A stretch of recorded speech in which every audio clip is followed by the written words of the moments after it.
se escucharon uno del otro. Bueno, antes de empezar, quiero pedirle a nuestro presidente que nos dirija algunas palabras y ahí de una vez arrancamos con nuestra charla. Daniel, por favor. Gracias, Nir. Buenas noches para todos. Nuevamente reunidos en uno de los momentos más esperados de la semana para muchos de nosotros, más aún después del altísimo nivel que tuvimos el martes pasado con la exposición de María Eugenia sobre Sigmund Freud. Y hoy tenemos una vida apasionante de Herzl, que falleció muy joven, tuvo una vida muy intensa, es un ejemplo fantástico de un judío viviendo en el Imperio Austrohúngaro, profesional, con influencia en Francia, donde creció en una familia judía a punto de la asimilación, convencido de la emancipación, hasta que sucedió algo que lo llevó al otro extremo y ser uno de los padres del sionismo. Así que bienvenidos a todos, gracias por seguir apoyando estas iniciativas culturales y te dejo la palabra, Nir, con mucha atención para compartir otro momento apasionante. Muchas gracias. Muchísimas gracias, Daniel. Hoy vamos a tener una oportunidad, voy a tratar de no hablar tanto, para empezar a discutir un tema que es un tema esencial. Y si estamos hablando de judío diferente judío, y al final vamos a conectar todos los puntos que estamos teniendo entre Freud y Marx y Mendelssohn, y vamos a ver qué tipo de judío nosotros queremos. Herzl es un súper ejemplo de un judío diferente, judío, que vive una vida muy interesante, que la vamos a conocer, pero lo que me gustaría es tener un diálogo. Y el diálogo es el Estado de Israel hoy día. ¿Cómo vivimos? ¿Cómo es la visión de Herzl? Y a través de la visión de Herzl ver la vida actual y entender mucho de lo que pasa hoy día. Abran noticias de Israel hoy día.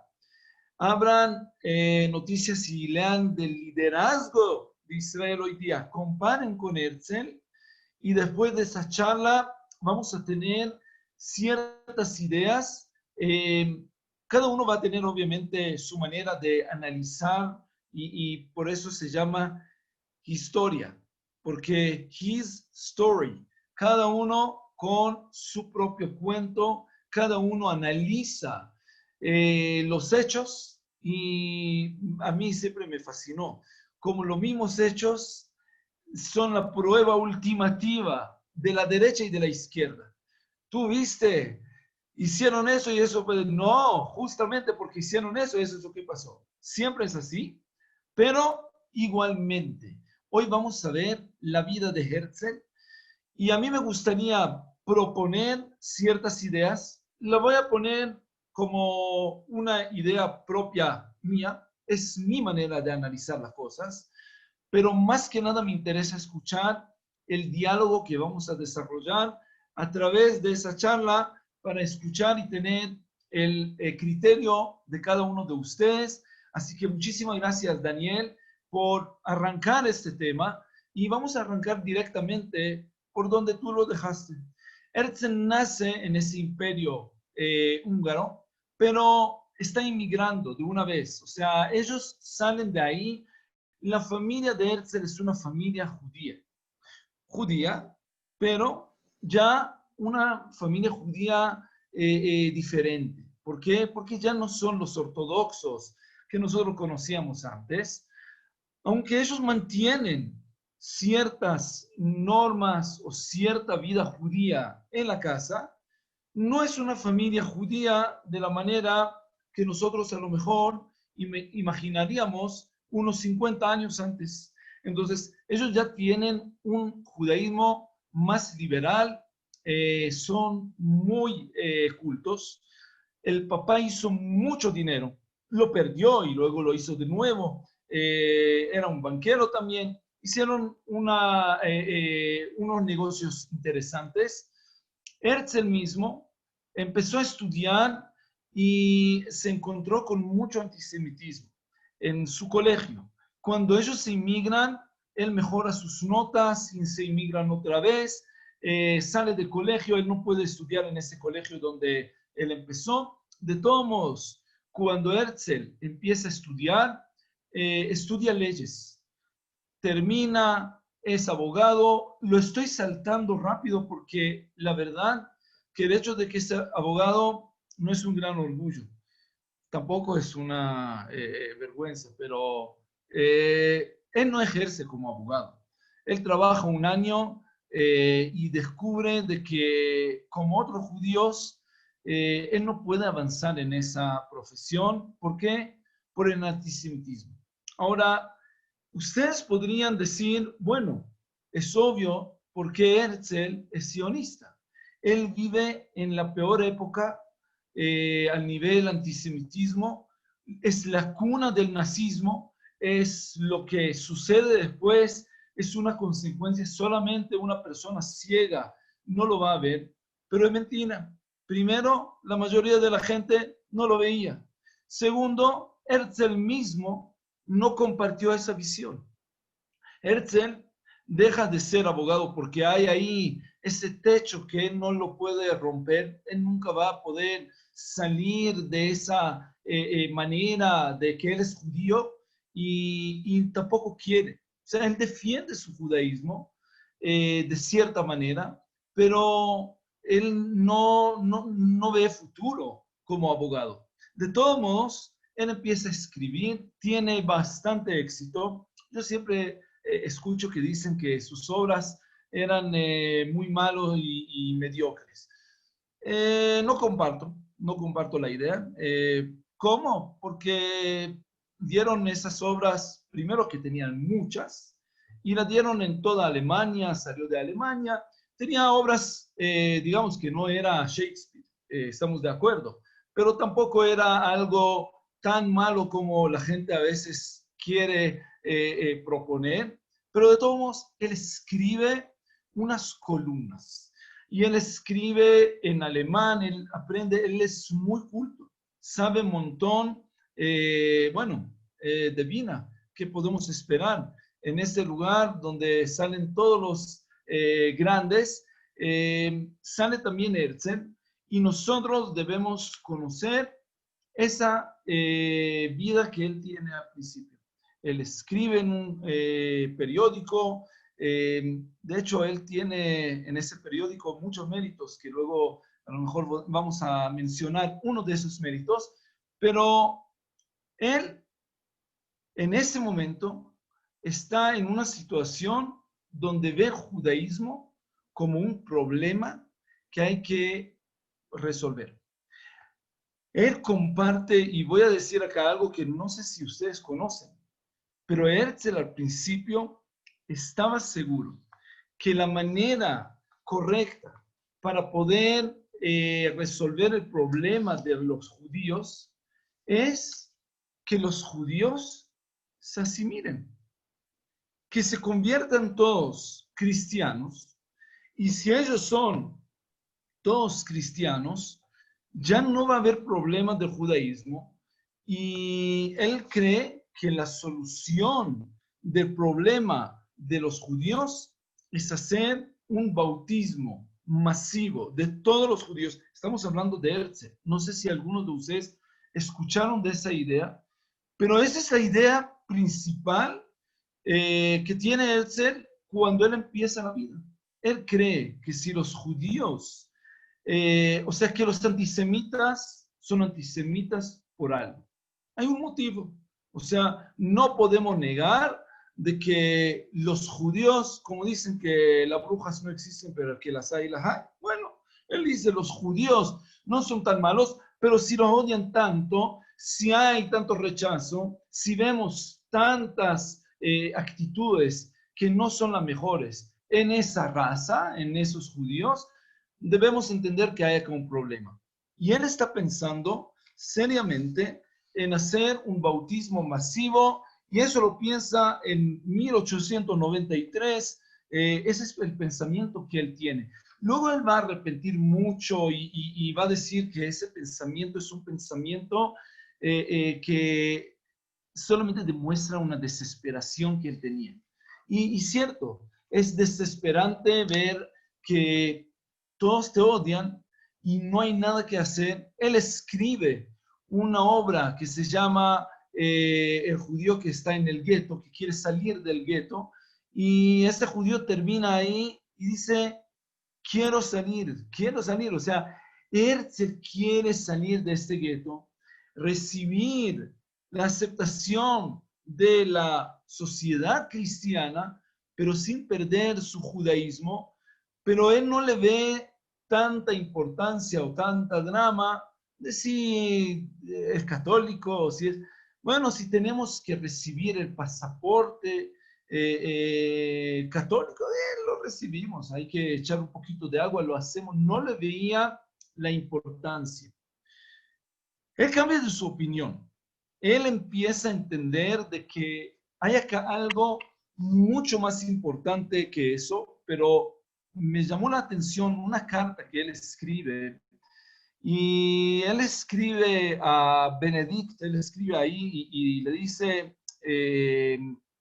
quiero tener esa idea, y le dice el Señor, a ver, primero, ¿qué derecho tienes tú de dejar el judaísmo, que tu raza, ahí en esa época era todavía politically correct hablar de razas, que tu raza tenían más de 100 generaciones que tienen esa creencia, y tú crees que tú vas a poder finiquitar con todo eso? ¿De dónde sacaste? Y además, y eso me gustó mucho en la carta, le dice, el Papa no lo va a aceptar. O sea, hay acá un doble problema. Primero, uno no puede huir de su identidad. Segundo, tampoco eres una große Metzia, ¿no? No es que vamos a salir de nuestro quicio porque ustedes quieren ser cristianos. El Papa no te va a admitir. Herzl entiende que el problema que él entendió como un problema nacional, un problema religioso, no tiene nada que ver, y es un problema social. El judío no está aceptado socialmente, y Herzl regresa a París, está muy decepcionado y bueno, ahí está trabajando. En 1894 sucede el momento clave que mencionó Daniel. Y el momento este es el juicio de Dreyfus. No quiero hablar mucho porque todos conocen la historia. Los que no conocen, que miren quién es. Al principio Herzl está seguro de que Dreyfus es traidor. Pero poco a poco empieza a convencerse de que no hay forma. Primero, es un descendiente de una familia rica. Ellos trabajaban en diamantes, tenían recursos, era muy exitoso. ¿Qué beneficio va a tener él trabajar para los alemanes? No hay ningún interés, no hay ninguna motivación. ¿Por qué lo va a hacer? Pero lo que más le llamó la atención, él manda ahí cuando sale el juicio. Dreyfus es culpable, todos conocemos, pero ahí gritan que mueran no los traidores, que mueran los judíos. Ahora, ¿qué tiene que ver el hecho de que es judío con el hecho de que supuestamente es traidor? Que no era. Pero Herzl manda eso, que mueran los judíos, y ahí en el periódico le dicen, hay que suavizarlo un poco. Ustedes vieron que en Europa, en Israel también, hay una manera, no quiere decir, por ejemplo, que un joven musulmán o lo que sea hizo algo, porque no es politically correct. Entonces le ponen otras palabras para no decir que fue una persona de cierta cultura o de cierto país, entonces dicen ahí un joven, y ya es un sinónimo de que, y eso es lo que le pidieron hacer a Herzl. Le dijeron, mira, no pongas ahí que se mueran los judíos, no gritaron que se mueran los judíos, que se mueran los traidores. Eso es mucho más aceptable a nivel político. Herzl empieza a entender de que acá hay un problema. Y para resolver ese problema, él quiere hablar con el barón Hirsch. Todos conocen el barón Hirsch por su proyecto tan lindo en Argentina. ¿Cuál es el proyecto que tiene en Argentina? Yo veo a Daniel sonriendo, es un país vecino, conoce ese proyecto seguramente. El proyecto es, bueno, colonizar ahí, tener judíos que vengan a Argentina. Fantástico, es una tierra fértil, mucho terreno, no hay problema, se puede comprar. Es una idea brillante, comprar el lugar. Él se queda con esa idea, pero no le gusta cómo está ahí tomando forma ese proyecto y dice al barón Hirsch, ustedes se imaginan, un joven que está hablando con él y luego le manda una carta que él se arrepiente mucho por el tono muy arrogante que tenía en la carta. Pero la manera es una manera incorrecta. Porque lograste 6.000 judíos con todo ese trabajo que tú has hecho y viven ahí mal y no es el proyecto, no es, o sea, así no vamos a llegar a ningún lado. No está resolviendo nada y no sé si ustedes conocen o conocen, escucharon, en Argentina hay un lugar que se llama Moiseville, muy lindo. Yo conocí ese lugar, hasta visité ahí para sacar. Todavía hay comunidad judía muy reducida, se está desapareciendo. Sacaron un documental muy interesante de esta comunidad. Los que no lo vieron, recomiendo mucho. Entonces, es una comunidad que desaparece. Cuando yo recluté de ahí chicos para que vengan a un programa de Masá en Israel, recuerdo que uno vino con un caballo, o sea, gauchos judíos de verdad. Entonces, ellos viven ahí todavía, pero no es el proyecto que Herzl quiere. Y él quiere convencer al varón que no es la forma, que no es la manera, que no va a tener éxito. Le manda una carta arrogante y no, el barón Hirsch no le da mucha importancia a Herzl y ahí se acaba la historia. En este momento, Herzl dice, voy a hablar con los Rothschild. Los Rothschild, ustedes conocen, de Francia, una familia potente, fuerte, de banqueros. A lo mejor merece un momento en nuestro espacio lindo de judío, diferente judío, vamos a pedir a un banquero que hable de ellos, pero esa familia que tiene el nombre por, así me contaron, por el Rothschild, o sea, un cartel de color rojo que tenían ahí fuera de la casa. Si ustedes van a ir a Haifa, van a ver ahí también un jardín muy lindo donde tienen los escudos de la familia. Muy lindo, muy interesante la vida de esa familia. Él dice, voy a hablar con ellos. Y en 1895, él de verdad quiere hacer un acercamiento, escribe un guión de un discurso que le va a dar a la familia Rothschild. O sea, él quiere hablar con ellos y presentar su idea. Me gustaría hacer una pausita y decirles que no se espanten. El hecho de que alguien es joven, inexperto y tiene malas ideas al principio, no lo convierte en un profeta falso. De la misma manera que si uno cambia sus ideas, tampoco es tan grave. Uno puede tener una idea y creer que la solución es una conversión masiva, y luego tener otra idea y decir, no, la primera fue desastre y ahora tengo una mejor idea, y creo que es una de las mejores actitudes que uno puede tener, cuestionar sus pensamientos, desafiar sus ideas principales, y eso es lo que hace Herzl. no se espanten. Jeremías, el profeta, también era joven. Lean, por favor, en la Biblia. Abran ahí y van a ver las profecías del Jeremías joven, muy optimista, todo muy bien, cómo vamos a vivir y volver y hacer todo bien.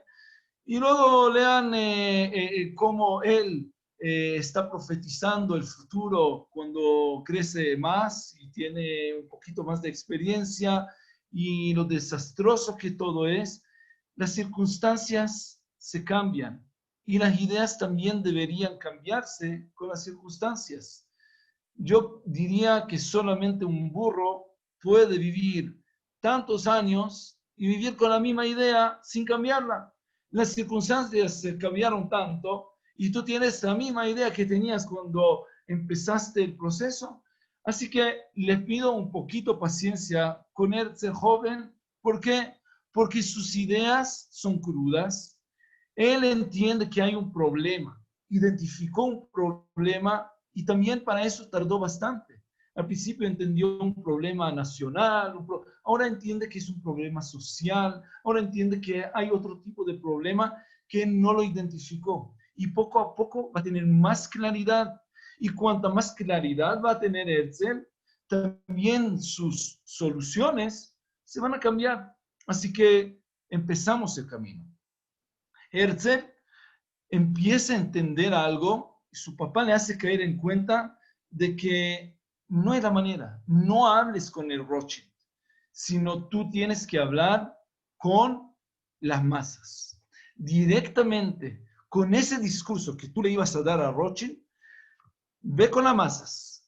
Y ahí empieza a mandar cartas. En esa época todavía no había listas de difusión de WhatsApp y de email. Mandaban cartas, pero hay tres cosas que convierten a un líder en un líder exitoso. Obviamente que carisma y obviamente que uno tiene que estar en el lugar correcto, pero también tiene que nacer en el tiempo correcto.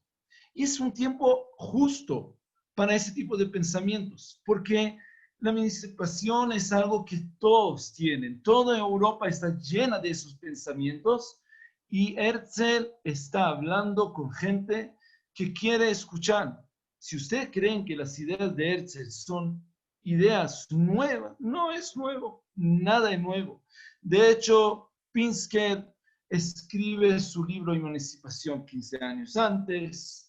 Moshe Haas, que lo estudiamos cuando tocamos el tema de Karl Marx, es el primer sionista, también mucho antes de Herzl. ¿Por qué Herzl? Sí, bueno, era la persona correcta, era el lugar idóneo para trabajar y también era la época exacta, no antes y no después. Entonces Herzl está hablando con la masa y eso empieza a aprender y todos le contestan y cuando él llega a Francia y habla ahí con el rabino de Francia, con el rabino Cohen, el rabino Tzadok Cohen se emociona mucho.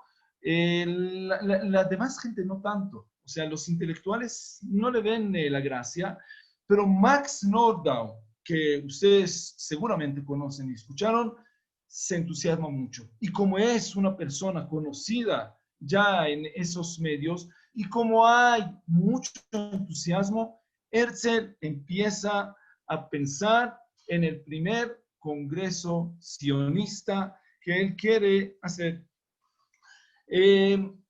Herzl, Herzl está viendo cómo Dreyfus es culpable por ser judío.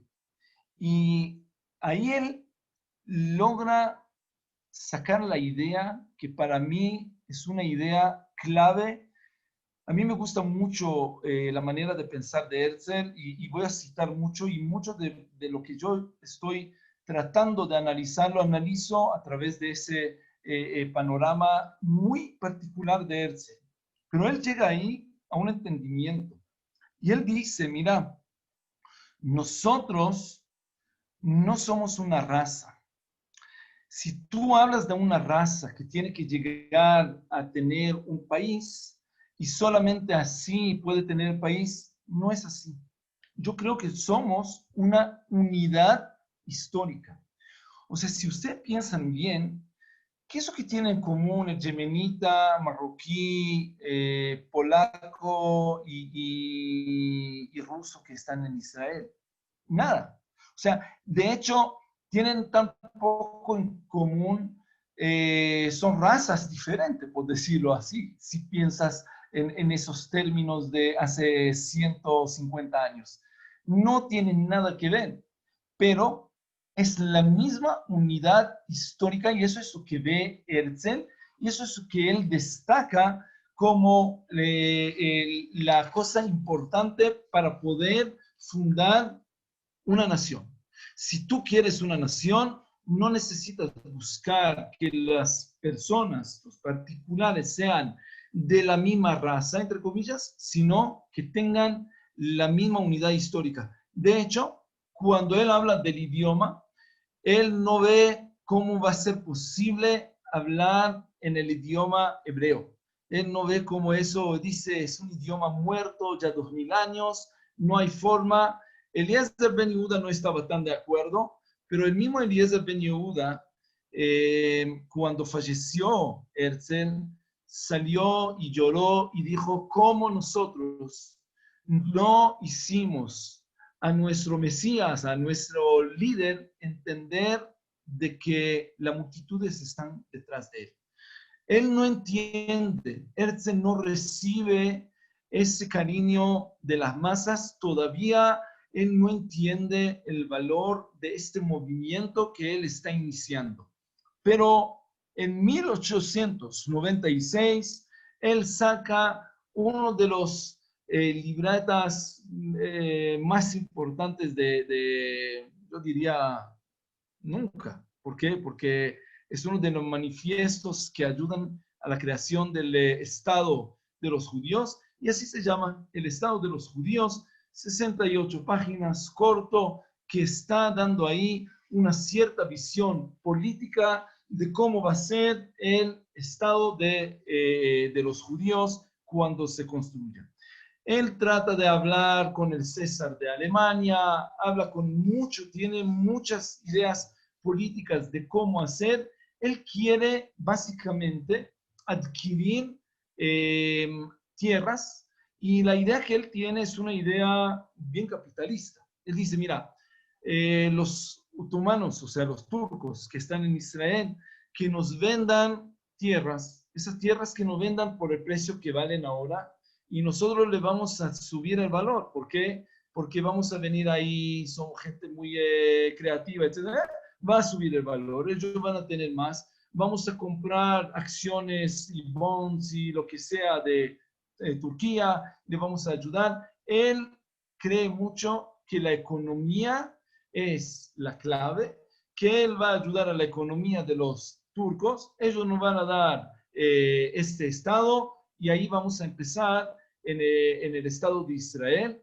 Él no entiende todavía ciertas dificultades que en el transcurso del tiempo él va a hablar con los actores políticos y los va a entender mejor, pero de todos modos él empieza a tener esas reuniones con la idea de adquirir ciertos terrenos y empezar a poblar judíos en esos terrenos y poco a poco entiendan la visión de Herzl. Herzl no cree que eso va a suceder en un solo día, que todos se van a convencer y van a ir a Israel.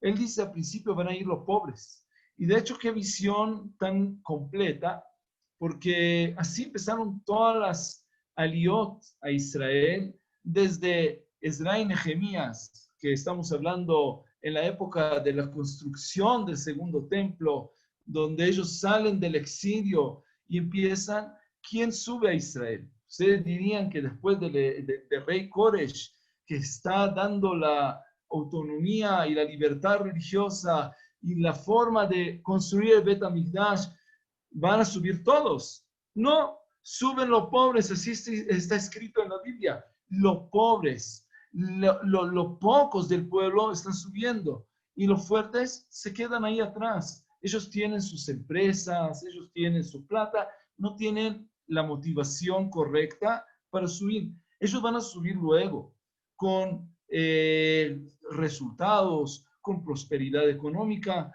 con dificultades que hay ya en el país origen, pero en el momento donde le dan la oportunidad, ellos no ven la necesidad.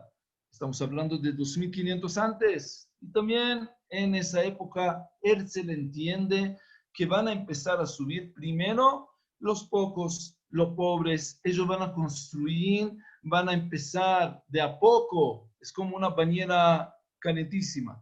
El primero la está empezando a enfriarse. Y luego, poco a poco, se pone más y más tibia y ahí se suman todos. Los primeros valientes van a recibir esa quemadura, pero los demás van a seguir y van a entrar por gusto, por conveniencia. Eso va a suceder con el tiempo. Herzl está convencido. Yo ya también. Y Herzl hace el primer congreso sionista en 1897. Él dice, para tener un pueblo, una nación, se necesita una bandera. Luego vamos a hablar de bandera. Él tiene una cita que a mí me fascina. Lo voy a citar, pero él al principio está pensando en una bandera un poquito diferente a la que conocemos hoy. Blanca, 7 estrellas de oro, representando los días, etc. No es la bandera que nosotros tenemos hoy, aunque si ustedes van a Herzliya o a Tel Aviv, van a ver esa visión de bandera en su escudo de la ciudad, así que no se fue totalmente al olvido esa idea. Ok, Herzl está reuniendo al pueblo para el primer congreso sionista en 1897. En 15 minutos largos no puede hablar porque todos están ahí aplaudiendo y no le permiten decir nada. Le dicen que viva el rey y le dicen de todo. Ven en eso de verdad un momento histórico como es. Y cuando él termina esa reunión, bueno, después de 15 minutos, él está hablando, pero cuando él termina esa reunión, él escribe en su diario algo que ustedes me van a decir que es profético.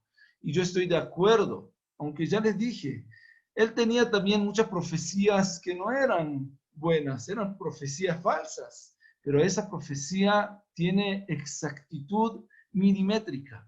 En 1897, él escribe en su diario: en Basel instituí el Estado de los judíos.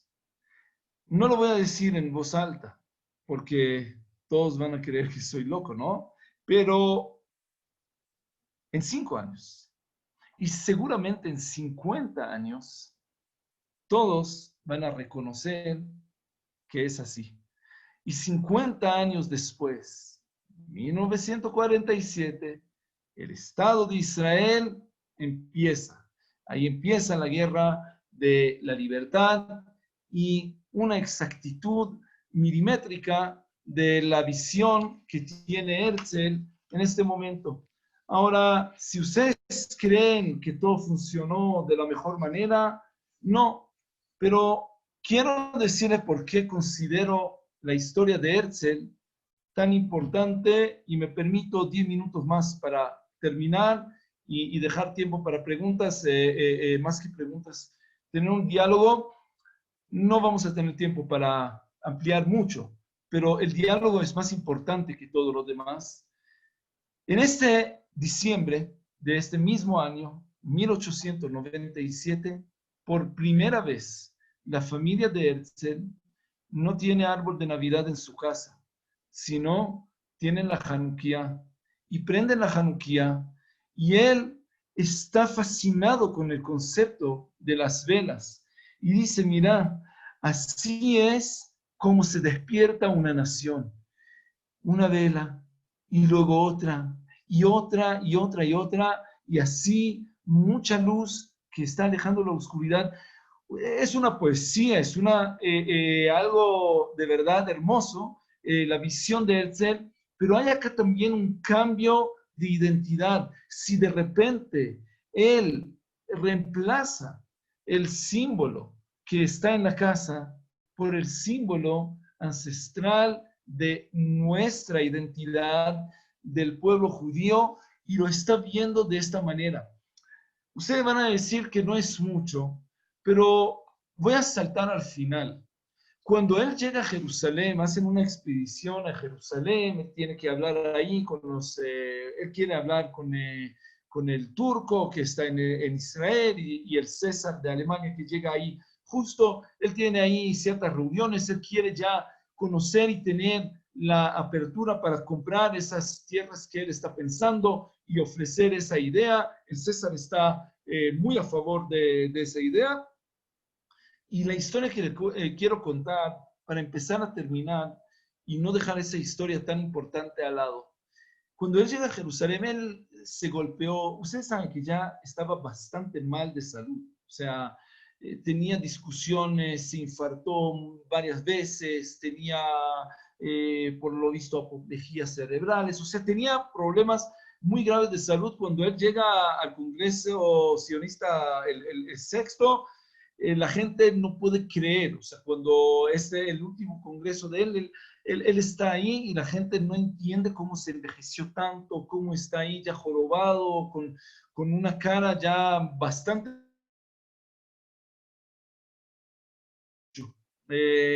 duró 10 años, desde que empezó su idea sionista hasta que, creo que como una vela, la consumió el fuego, esa idea tan ardiente que él tenía, lo consumió de a poco en esos 10 años, pero él llega a Israel, se golpeó, tenía ahí un tifus, se enfermó también y tenía fiebre. Y con todo y todo, llega a Jerusalén viernes noche, una persona no religiosa, y le dicen, Herzl, Teodoro, ¿por qué no subes a un carruaje?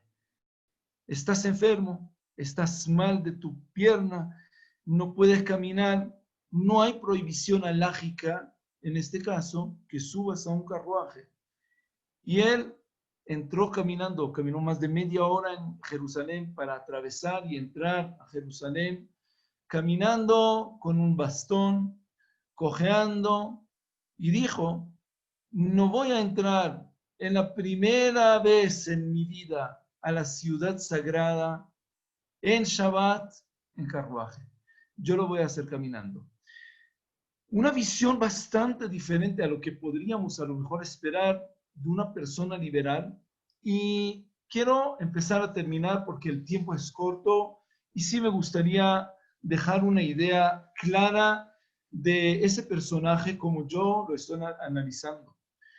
Herzl ve en el judío algo diferente a lo que ven los demás.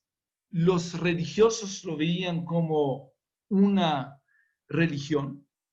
Los laicos veían a lo mejor como un error estadístico que a veces hay que corregir y a veces no.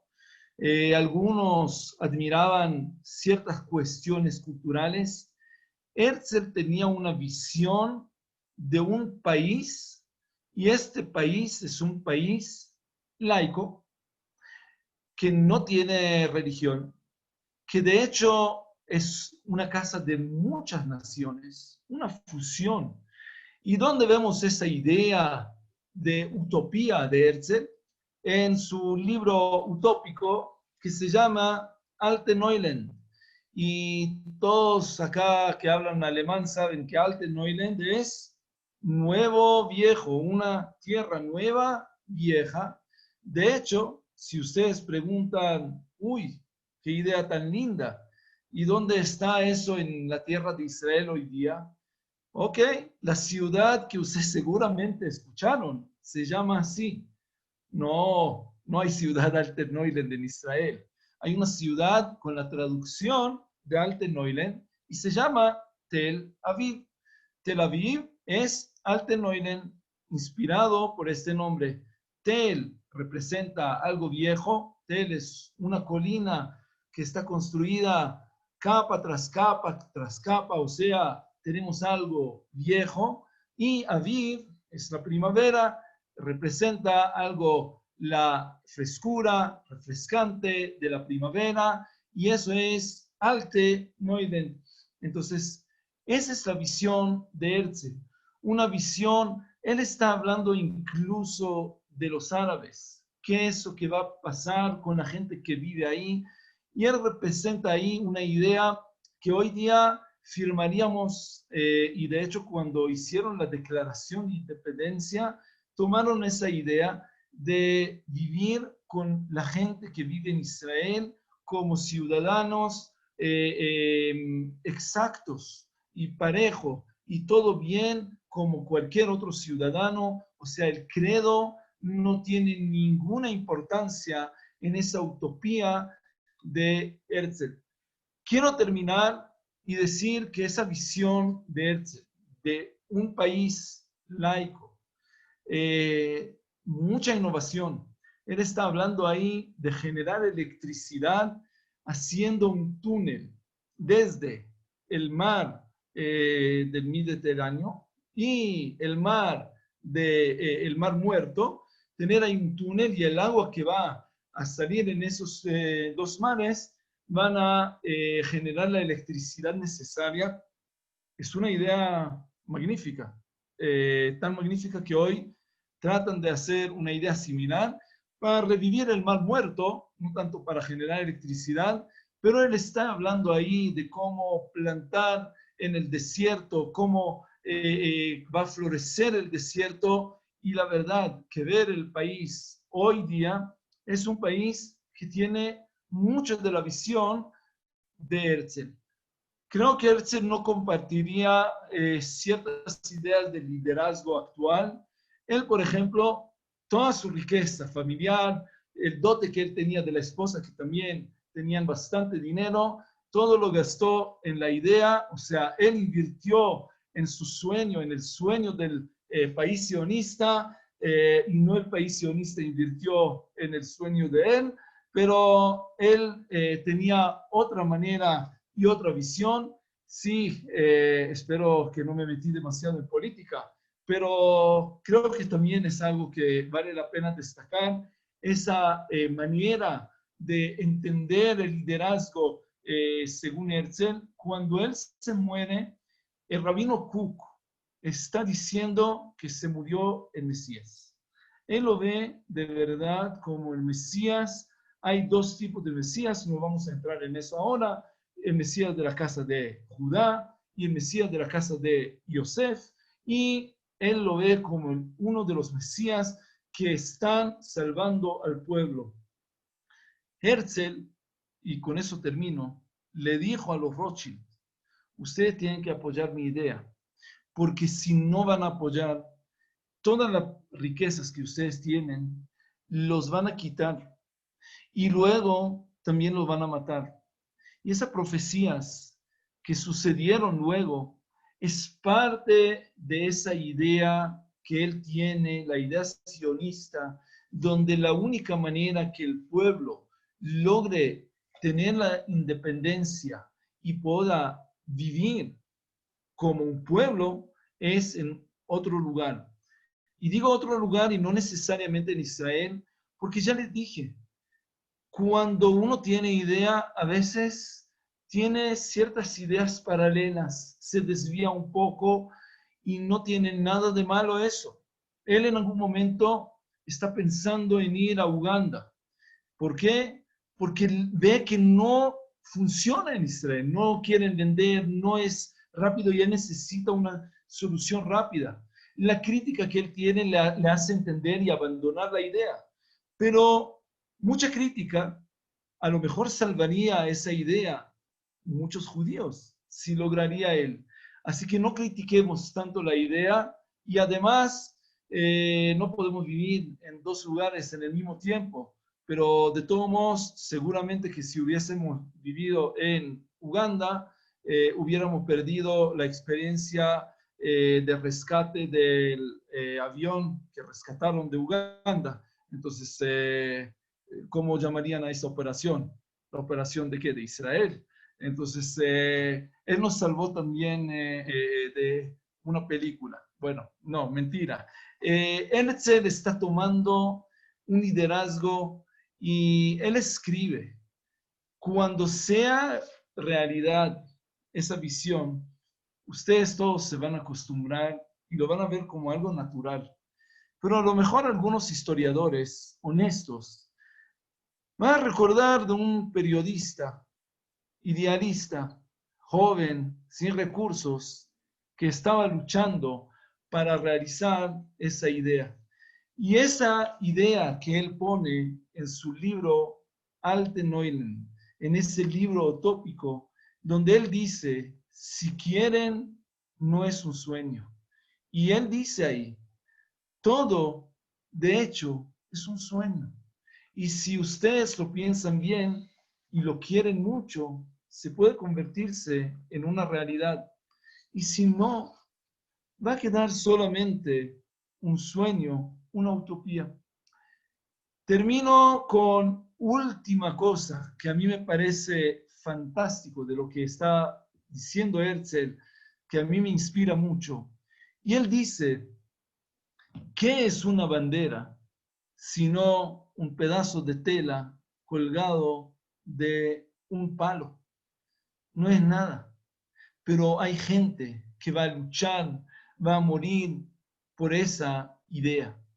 Y él dice ahí que las ideas son las que mueven a las personas. Una idea tan clara, tan linda, donde él escribe, no va a ayudar a tener una persona muy adinerada para mover a la gente. La plata no mueve a la gente. Lo que mueve a las personas son las ideas. Sí, para realizar las ideas luego se necesitan también recursos económicos, pero primero que nada necesitamos tener esa idea, ese sueño y esa visión. Señores, quiero parar acá porque la verdad que me parece mucho más importante el diálogo y las ideas de todos ustedes. Yo ya vi que Pedro está ahí, Pedro Steiner, ya está ahí con el micrófono abierto. Entonces, primer comentario, ¿no? No, no es ese Pedro. Bueno, primer comentario, ya me callo.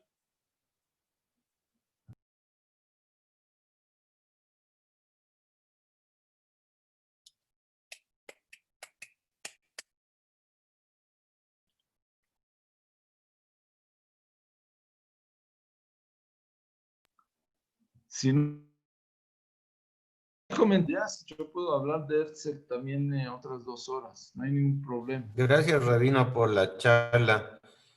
Creo que si hubiéramos ido a Uganda, estuviéramos corriendo atrás de los gorilas en la montaña. Pero fue más acertado hacerlo en Israel. Herzl entiende que la relación que tiene el pueblo y la historia es fundamental. Él no lo niega. Ellos ven en eso, él dice también, ¿acaso Moisés no se desvió en el camino a la tierra prometida? O sea, a veces no es la manera de ir recto y directo. Si no logras por X motivo, a lo mejor debemos tener una cierta parada. Él se retracta. O sea, luego cancela esa idea, pero otra vez, podemos criticar la idea, pero conociendo la historia, yo me permito también preguntar, ¿acaso no salvaría a un país judío a muchos millones de nuestros hermanos si hubiese logrado Herzl con su idea unos 15 años antes de la creación, unos 20 años antes de la creación del Estado?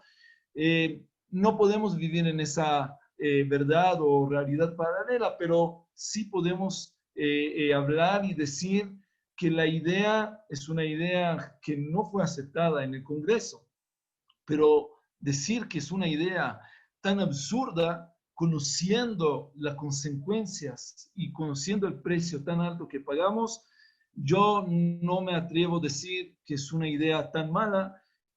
Puedo decir que es una idea diferente, una idea creativa, no fue aceptada. Yo diría que bien que no fue aceptada porque lo provisional es lo más permanente que hay, pero bueno, él tenía esa visión y tenía el valor de expresar ideas y desafiar los pensamientos de todos nosotros. Es la única manera que uno puede, al fin y al cabo, generar ideas, generar movimiento y generar compromiso en la gente. Entonces, Uganda es un punto interesante en la historia de Herzl, pero también una manera diferente de pensar. A veces ideas locas hacen que la gente reaccione de cierta forma. Y cuando se trae una nueva idea que es media loca, pero no tan loca como la primera, la gente reacciona, dice, a ver, eso estaba tan loco que esto está un poco mejor. Y tal vez la tercera idea es la que él realmente quería que entre y es la que entró. Poco tarde, pero entró al final. Pedro Por debe, eso, Pedro debe acordarse que nosotros hicimos hace algunos años una idea loca en la comunidad, que como nadie quería, nadie participaba, nadie le interesaba nada, mandamos una carta a la comunidad y les dijimos, ¿saben qué? Vamos a hacer una asamblea general para la disolución de la comunidad judía. Hubo una reacción increíble. Entonces, a veces las ideas locas o fuertes tienen buenos resultados. estoy totalmente de acuerdo. Pablo habló en su charla de esa síntesis que viene de unas ideas que forman esa síntesis y estoy de acuerdo con ese análisis y creo que es muy acorde a lo que estamos hablando ahora. Sí, al fin y al cabo, política es el arte del compromiso y él llega a una solución y bueno, bien interesante.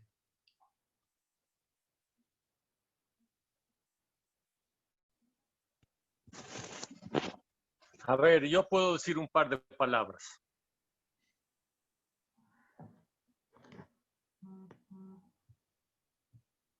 ¿Estás de acuerdo, Rabino? Hablo yo. Adelante. Ah, gracias. La historia de los pueblos necesita de hitos y de mitos. Herzl creo que califica de un buen mito, pero lo realmente sorprendente de todo es que ¿dónde vas a labrar? Tú no puedes simplemente lanzar ideas, que es como lanzar semillas. Eso tiene que agarrar en alguna tierra y mejor que sea una tierra fértil. Y esa tierra fértil, en el caso de los judíos, es que los judíos siempre fuimos un pueblo. Nos dispersaron a través de la historia por casi todo el orbe y nosotros, después de 2000 años, resulta que todavía seguíamos siendo una unidad, pese a que racialmente no lo éramos. Y por eso es que cuajó la idea, pero cuajó también por otro motivo, porque nos empezaron a perseguir, no nos aceptaban como parte constitutiva de los distintos países, fuimos segregados y después vino evidentemente el Holocausto, que ya fue el sumum de todo este marginamiento del que fuimos parte. Y sí, realmente yo creo que se llegó a Israel porque no había otro lado. Por lo menos allá teníamos una carta histórica que podíamos blandir para decirles, vean, aquí en la Biblia dice esto, la Biblia es sagrada inclusive, entonces no hay ni qué discutir, y nos aposentamos en ese lugar. Y bueno, y para suerte de las generaciones posteriores a la Segunda Guerra Mundial, hicimos un gran país, seguimos siendo un pueblo porque todavía hay diáspora, y bueno, estamos donde estamos. Eso es básicamente lo que quería decir. Quiero, normalmente te doy siempre toda la razón. En esta vez quiero decir que no estoy de acuerdo. No estoy de acuerdo, uno, que siempre fuimos pueblo. De hecho, nunca fuimos un pueblo. Siempre fuimos tribus. En un momento muy particular de la historia judía, logró el rey David formar de esas 12 tribus un pueblo, pero no duró mucho, 50 años. Ese es el chiste de nuestro pueblo. Es la primera vez que nosotros vemos el pueblo de Israel y hasta ahí nomás, porque también tú ves que dentro de, de este pueblo estamos ya viendo ciertas tribus. Si quieres leer el discurso muy interesante del presidente Reuven Rivlin, que está hablando de las tribus que hay en Israel, y de este peligro de que nosotros vamos a tener tribus. Así que no creo que siempre fuimos un pueblo, no creo que por eso se logró. Yo creo que sí hay, no un pueblo, si lo que dice Herzl, una unidad histórica. Sí tenemos una misma historia, pero no hay acá un pueblo que está aglutinado por otra cosa que no sea su tradición, su historia. Y por eso también la tierra de Israel es una tierra histórica y tiene importancia. Y la otra cosa, no empezaron la persecución en este momento, para nada. De hecho, Herzl tiene un periódico que le lanza, que tiene mucho éxito en este lugar.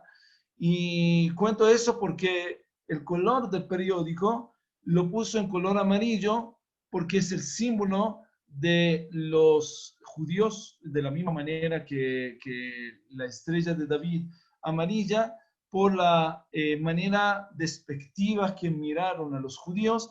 Ese fue el color de los judíos, ese color amarillo. Siempre nos persiguieron. No empezó en este momento y no fue más grave en este momento.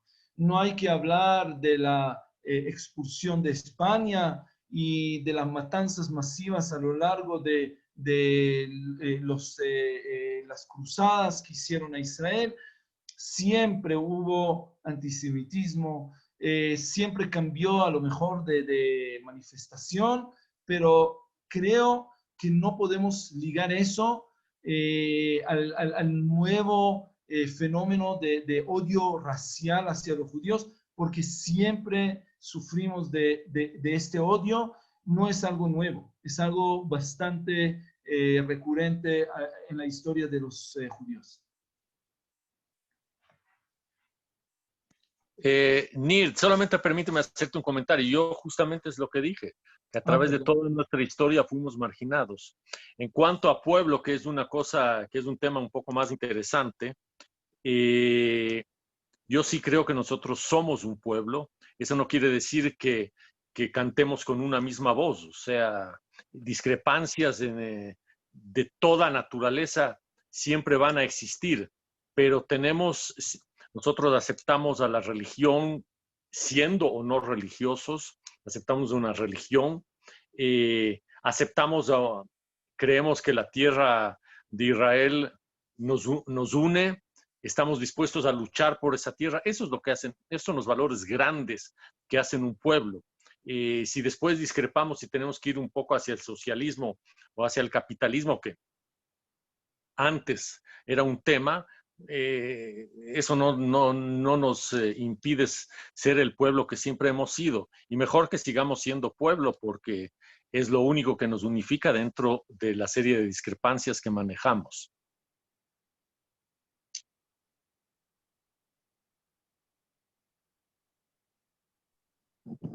Pablo.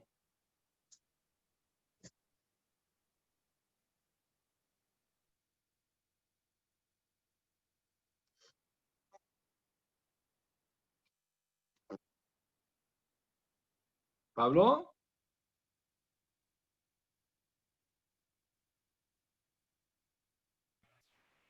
Creo que lo perdimos. Perdimos la señal de Pablo. Yo vi que abrió el micrófono. Sí, no está. Bueno, comentarios. ¿Alguien? Yo quería comentarles a todos que en Argentina, quien más lee a Teodoro Herzl es la derecha antisemita, y no los judíos. A partir de, si mal no recuerdo, un comentario que hace él en el segundo Congreso Sionista, que plantea también una opción en la Patagonia, ¿sí? Que después la descarta inmediatamente. La derecha argentina, fascista y antisemita, se agarró de eso para crear algo que se llamó el Plan Andinia. Decían que los judíos iban a venir a copar la Patagonia, y todavía hoy se usa como argumento. Así que la mirada de Herzl está solamente no puesta en el mundo judío, sino en el mundo antisemita, lamentablemente.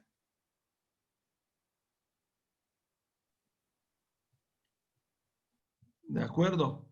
Bueno, señores, quiero primero agradecerles a todos por participar en este espacio. La próxima semana espero tener una sorpresa con un participante de lujo. No vamos a decir quién y cómo antes de hablar con él. Si no logramos para la próxima semana tener ese invitado de lujo, vamos a hablar de una judía, diferente judía. Escogí a propósito judía porque la verdad es que le damos demasiado lugar importante a los judíos, pero las judías son las que tienen el pantalón en la casa, ¿no? Entonces vamos a hablar de Golda Meir. Podía hablar de Ben Gurión de la misma manera, pero me parece más simpático y más importante hablar de Golda Meir. Vamos a conocer su historia, la historia de la creación del Estado de Israel. Ojalá vamos a tener nuestro invitado y esa charla la vamos a posponer, o incluso el invitado va a querer hablar de ella y de esa época. Y bueno, agradecido. Mañana, y voy a hacer yo la publicidad, vamos a tener una charla de lujo.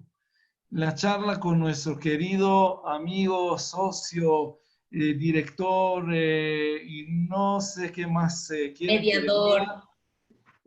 Todo. El encargado de nuestra juventud, futuro y presente, Sebastián Medina. Una vida bien interesante. Yo sé que se van a reír mucho porque cuando yo escucho las historias del padre y de Sebastián, termino riéndome mucho, así que no menos de 1 hora y media, Sebastián. Mañana vamos a disfrutar un rato largo con Sebastián, con las historias, para que se metan todos en este Zoom. Daniel, no sé si quieres ya anunciar algunas cositas de las altas fiestas o todavía no. Prefiero mañana que la Shabua tenga un muy lindo contenido para todos. Vamos a comenzar ya a anunciar lo que tenemos planificado, que le pusimos mucho cariño para disfrutar todos juntos y unidos en comunidad, tener unas altas fiestas significativas. Gracias a todos por participar. Y los esperamos mañana, los esperamos a todos mañana a las 6:30. Muchas gracias.